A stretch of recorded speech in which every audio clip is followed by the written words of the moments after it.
আসসালামু আলাইকুম। আজকে গুরুত্বপূর্ণ একটা আপডেট নিয়ে আপনাদের সামনে আসলাম। সেটা হচ্ছে বাংলাদেশের আনসার বাহিনী নিয়ে। আপনারা জানেন যে গতকালকে আনসার বাহিনী আন্দোলন করছে। বাংলাদেশের বর্তমান বৈষম্য বিরোধী আন্দোলনের ৪০ জন ছাত্রকে তারা আহত করেছে। তাদের মধ্যে আব্দুল হাসানাত বর্তমানে গুরুতর অবস্থায় সে হাসপাতালে আছে। তার অবস্থা খুবই বিপজ্জনক। সবাই তার জন্য দোয়া করবেন। কারণ আমরা যেটা আমরা বলতে চাই যে বাংলাদেশটা একটা স্বাধীন দেশ। আমরা ৫ই আগস্টে আমরা যে একটা স্বাধীন দেশ ২০২৪ একটা স্বাধীন দেশ হিসেবে আমরা পেয়েছি। এটা একমাত্র ছাত্রদের অবদান। তারাই ছাত্র এবং জনতা এবং প্রবাসী সবাই মিলে আমরা করেছি, কিন্তু সবচেয়ে বেশি অবদান হচ্ছে ছাত্রদের। সুতরাং তাদেরকে আবার রক্তাক্ত করেছে এই আনসার বাহিনী। সুতরাং এটা আমরা কোনোভাবেই মেনে নিতে পারছি না। এটা আমাদের জন্য খুবই দুঃখজনক। আমরা প্রবাস থেকে একযোগে আমরা সবাই এই দাবি জানাচ্ছি যেন আনসারদেরকে দ্রুত, যারা এই আক্রমণ ছাত্রদের উপরে করেছে, হামলা করছে, তাদের দ্রুত আইনের আওতায় এনে তাদেরকে শাস্তি প্রদান করা।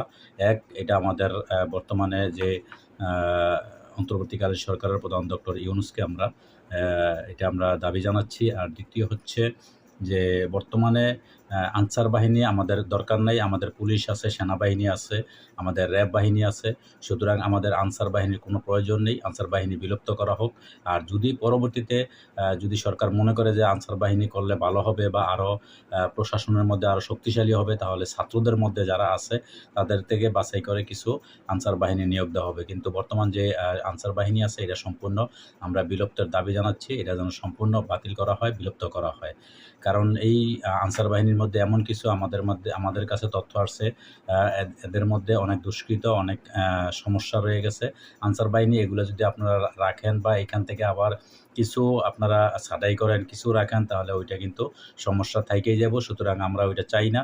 আমরা প্রবাস থেকে প্রবাসী যারা আছি আমরা একযোগে আওয়াজ তুলি সবাই। যে যেখানে যাদের আমরা পেজ আছে, আমরা যারা ইউজার আছি, যারা আমরা ইউটিউব চ্যানেল চালাই, প্রত্যেকের জায়গা থেকে আমাদের অনলাইন থেকে আমরা একবার আওয়াজ তুলব। আমরা সরকারের কাছে জোর দাবি জানাচ্ছি। কারণ গতকালকের যে ঘটনাগুলো রাত্রে ঘটছে সচিবালয়ের সামনে, এটা আমরা কোনোভাবেই এটা আশা ছিলাম না বা এটা আমাদের কাম্য ছিল না। কিন্তু যেই ঘটনাটা ঘটছে এটা আমরা প্রবাসীদের অনেক আমাদের মনে দুঃখ লাগছে, অনেক আমরা কষ্ট পেয়েছি। সুতরাং আমরা জোর দাবি জানাচ্ছি এই আনসার বাহিনীকে যেন আজীবনের জন্য বিলুপ্ত ঘোষণা করা হয়। ওকে, ভালো থাকবেন।